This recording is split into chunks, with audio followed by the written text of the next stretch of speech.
All right. Well, welcome to the Columbus City Schools Get Connected in CCS Technology Conference. We were really excited with the turnout. In fact, in one day, we jumped about 75 people in attendance. So that was exciting, but we know this morning was a little crowded, and so that's kind of what happens when a lot of people register within 24 hours. So we're really excited.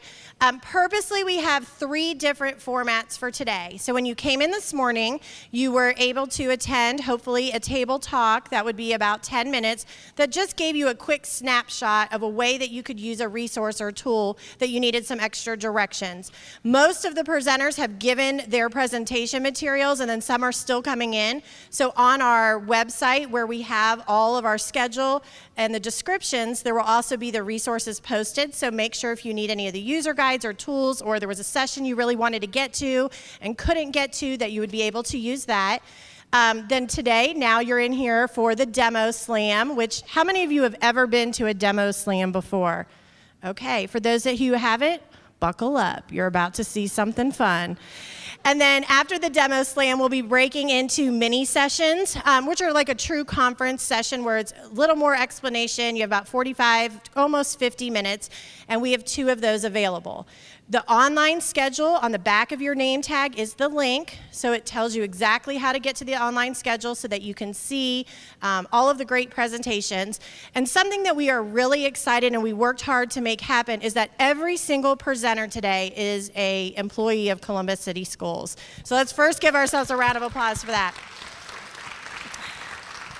All right, so now we're going to talk a little bit about what the demo slam is and what the purpose is. So with a demo slam, each presenter will come up and give 2 to 3 minute quick description of something. They'll model it on the screen. It's not a full training, but it's really for you to get the gist of how it can be used and the way you can use it in your classroom. And then at the end of the presentation, the presenter will say slam, and you will all say so at the end of the presentation, the presenter will say slam. Slam. At the end of the presentation, they will say slam. Slam. All right, now you get the gist of it. That's sort of your way, letting them know like you loved it. The louder you yell, the more they'll be like, yes, they really liked my slam. Some of the technology conferences that you might go to, it gets very competitive. We're not mean like that, except there are a few people who might think their presentations are a little better than others, so yell slam however loud you want to show their support. So without any further ado, we're going to turn it over to our first one. So let's give her a round of applause to let her know we're excited. Do you want to hold the mic or do you want it?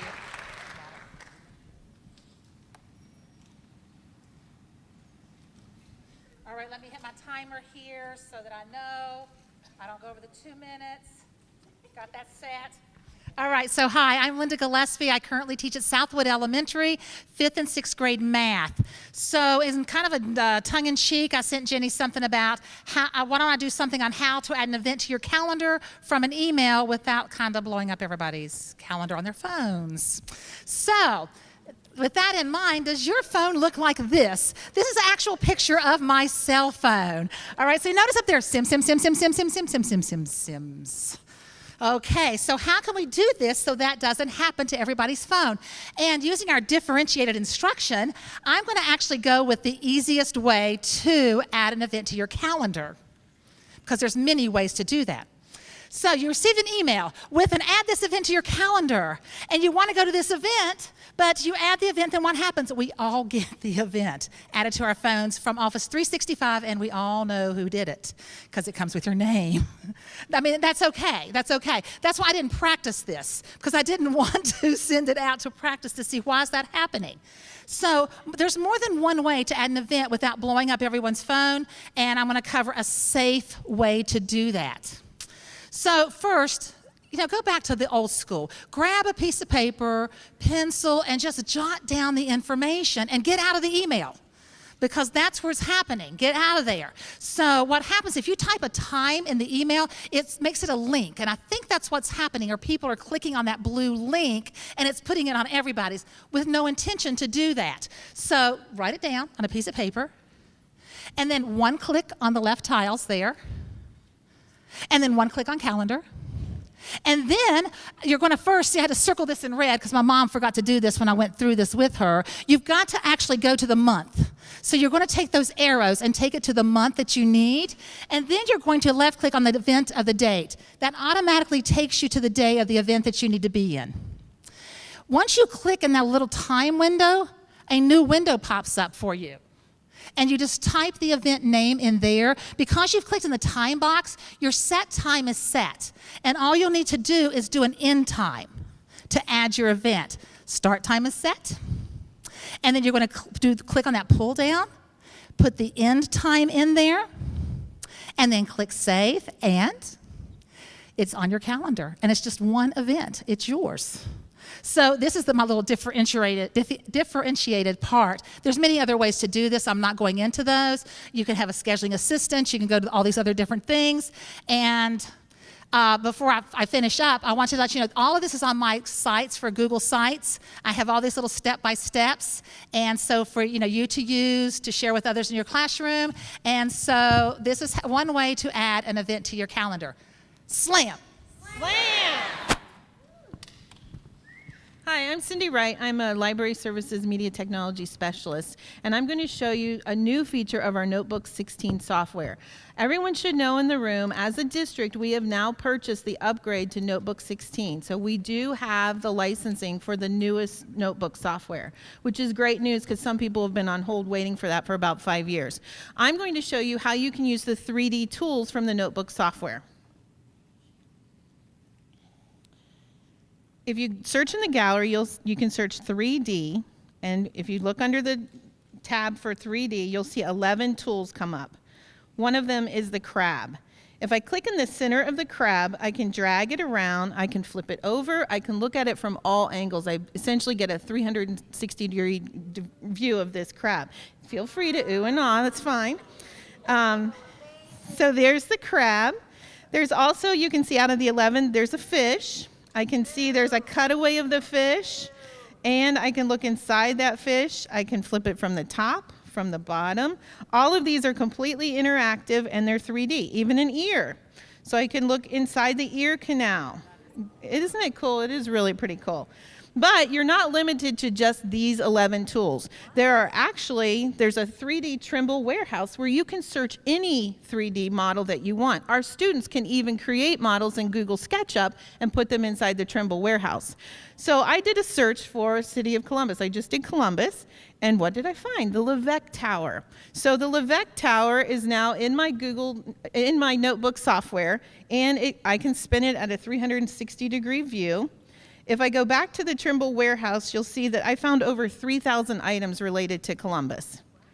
So, and again, your students can create and put in here too. So one that I wanted to add was the Christopher Columbus Monument. It is important that you make sure you pick SketchUp 14, and then all you're gonna do is save that file, go to Insert, 3D Object, and it'll go into your smart notebook. And then from there, click in the center of it, and you can activate that 3D. And that's it. That's Notebook 16. Make sure you ask your tech for Notebook 16. That's the only way we're getting it right now. It's not going to be on your computer when you go back to school. You have to ask your tech to manually install it. Thank you. Oh, slam!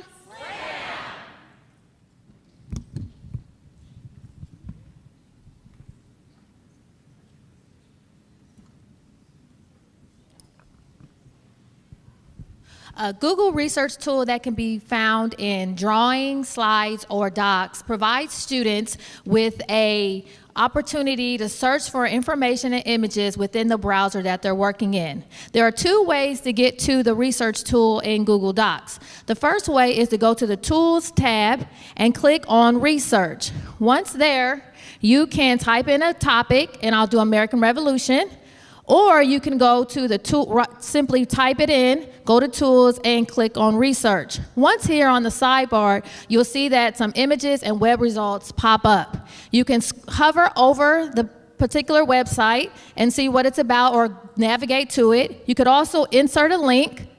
You could also cite that particular website, and if you scroll down to the bottom of the document, you can see that a footnote is created to give proper credit for the website. You can also you could change the format to MLA, APA, or Chicago, depending on what type of footnote you want to use. You can also click and drag images into the document, and if you scroll down, you can see that, again, a footnote is created for that image to give proper credit. You can also narrow your search within this research. You can look at images and do an image search. You could also search for scholar journals and articles. And if you hover over that particular article, you can either cite it as a footnote, you could insert, and if it's available, there may be a PDF file of that particular journal or article. You can also look for just quotes. And again, you could insert that quote about the American Revolution, and if you scroll down to the bottom, once again, a footnote is created to give proper credit. You could also use it as a dictionary. So if we take out American and look at revolution, you could find out the definition of revolution. Slam. Slam. Hi, my name is Jeff Jones. I'm an assistant principal at Woodward Park, and one of the things that we've gone through over the past year, as probably most of you have, your buildings have gone wireless. And so when we first started, I had teachers that would start with this statement right here: why should I have to? We haven't had technology, we've been teaching, we do our thing, we go from there. So as we go through, part of it was convincing them what we learned by engaging it or gaming the classroom, for lack of a better term. The idea of cognitive skills, enrichment, learning about society, social skills, and higher levels of engagement. So when you think about a student, when they're good at something, they have fun. When they're fun, they're more willing to learn, they develop better skills, and the cycle continues. So one of the things that we started with, if you didn't have a wireless network, you had to use your own devices. So the idea of a plicker. Has everybody heard of plickers? All right, so then when the networks came on, then we started looking at the same idea of formative assessments. There's a program called Kahoot. And it's the same idea as when you go to BW3s. You can set the timer, countdown, and they get into teams. They get points for answering the question quickly. And so teachers started using this for review. And there were times when I'd walk through the building that it sounded like there was an all-out riot getting ready to break out because they were screaming because they just moved into third place. Another one that's really good, because we're starting to shift towards the Google Classroom, is the idea of quizzes. And you can actually embed that into the classroom. And if you can see, you can actually set it where you play it live, or you can set it where you can do it as a homework assignment that they can do on their own later on. And so you can kind of develop those tools to go from there. So that's pretty much kind of the transition that we've gone through, and this is the things that we're working on with our teachers to kind of get kids engaged a little more. When they're competing with each other, the idea of competition, they're having fun, they're engaged, they're retaining that information longer, and they're doing better on their assessments. Slam.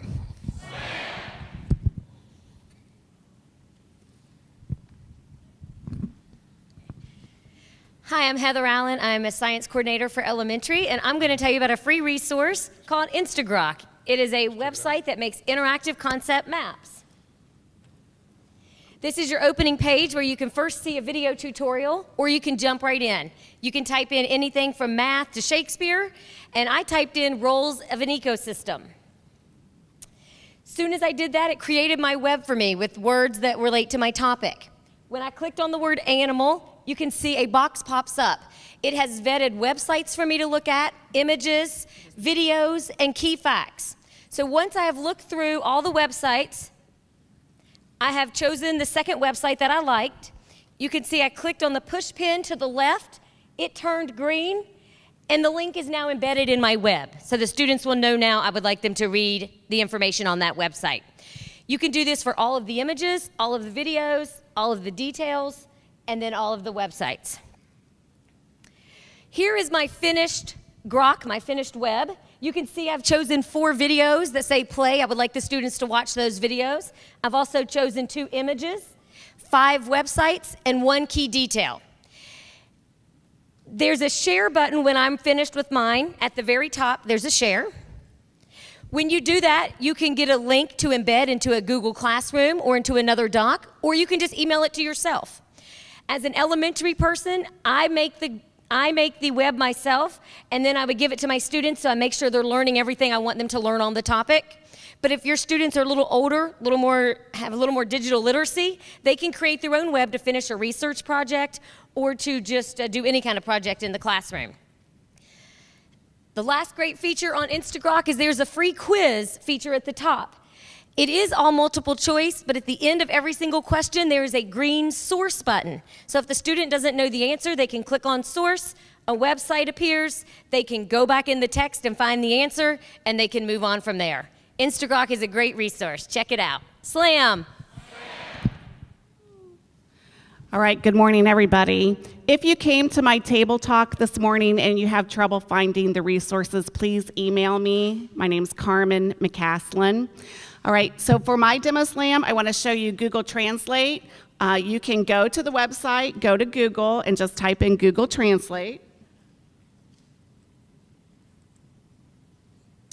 And then you can also use this on your phone, so you can translate an entire web page, or you can translate a document. Or let's say you have a student in your classroom who's new to the country, and you can tell that something's wrong, like maybe he's about to throw up, and you're not communicating at all. You can click on the microphone, and the student can speak into Google Translate what he's trying to say to you, and it will automatically translate into English so you know right away. Or let's say you have a parent come in and you want to tell them that there's no school on Friday.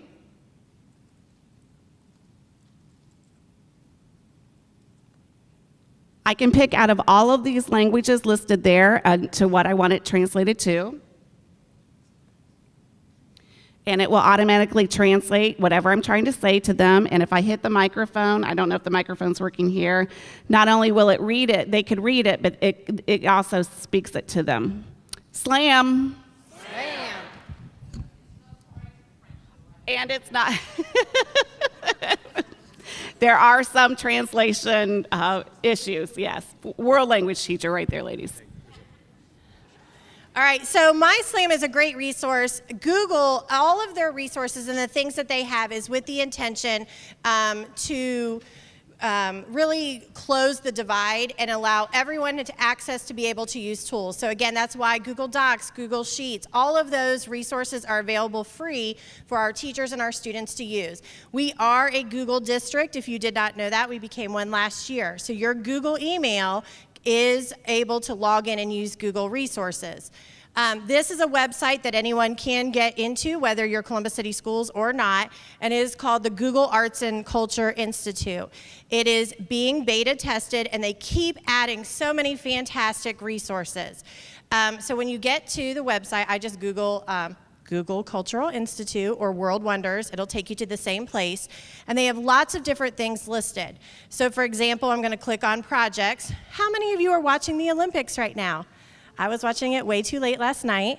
But when you click on projects, one of the areas right now is Rio. So imagine if you're Woodcrest, who's already in session, you would be able to go to this, and it has like a short video that will give you, well, this says update browser, boo. It gives you a short video, and it explains a little bit about Rio. It has online exhibits. Many of the different projects also have text so that students could be able to read those. They have a virtual tour, which I'm hoping we don't need to update a browser for that. All right, so this is great. So we talk about many of our students who don't get to leave Columbus or even their neighborhood. So what this does is this allows you to take a tour.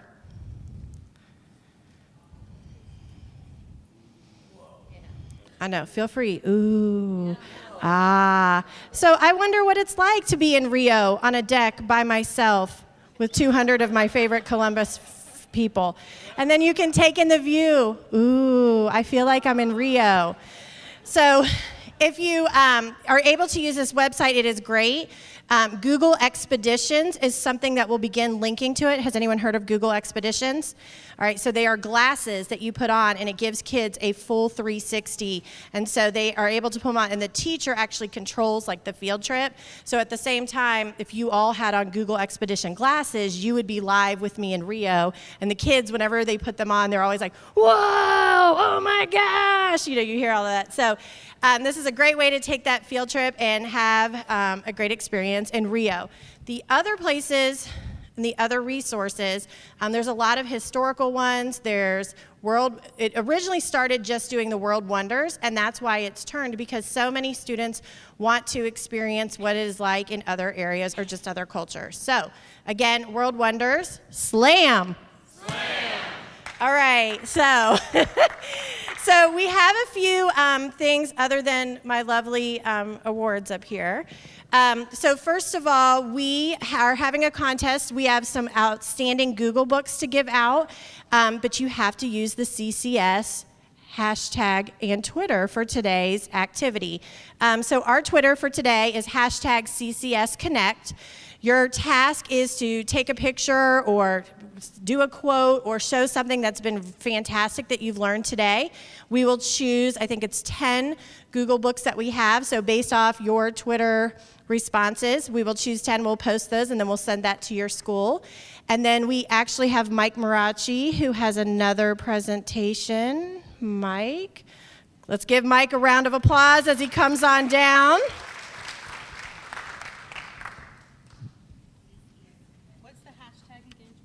Hashtag CCS Connect. Is that again? No. Hashtag CCS Connect. Hi guys, my name is Mike Marachi. I work for Media Technologies. If you don't know about Media Technologies, you should find out.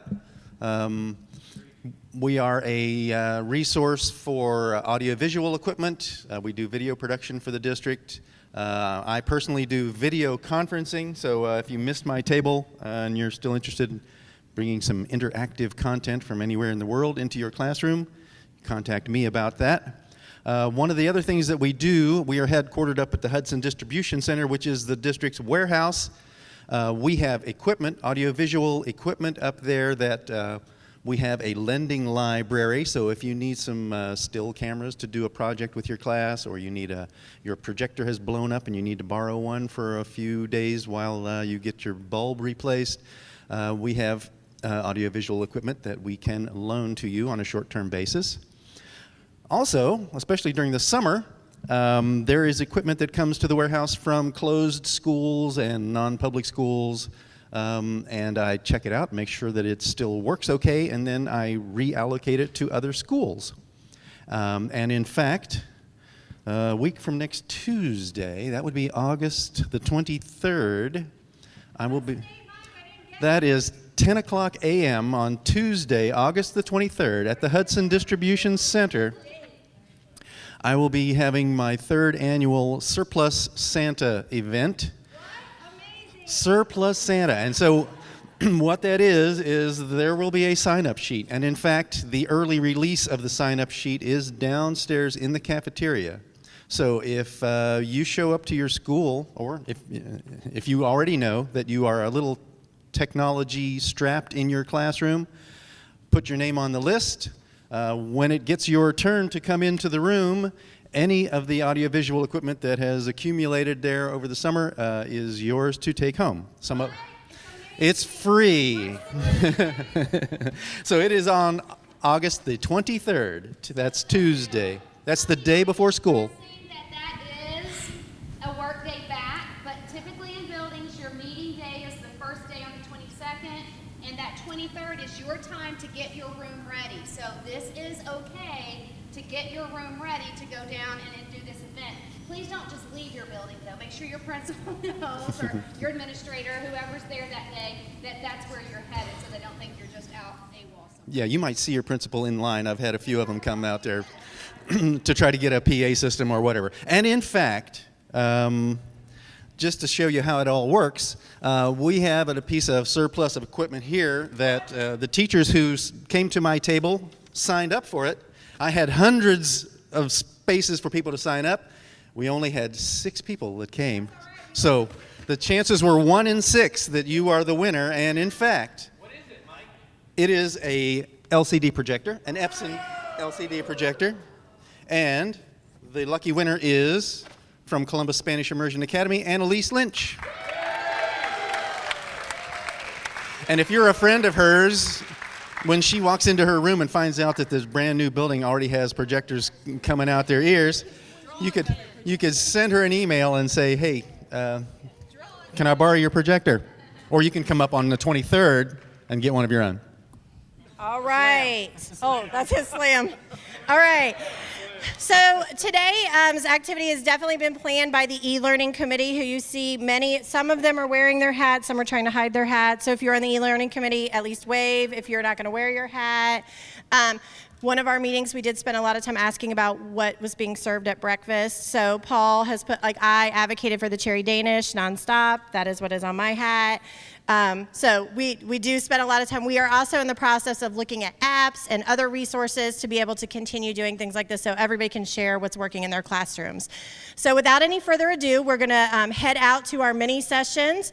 The sessions are on the bottom floor and on the second floor. So the online schedule will guide you to those. Have a great day. Slam!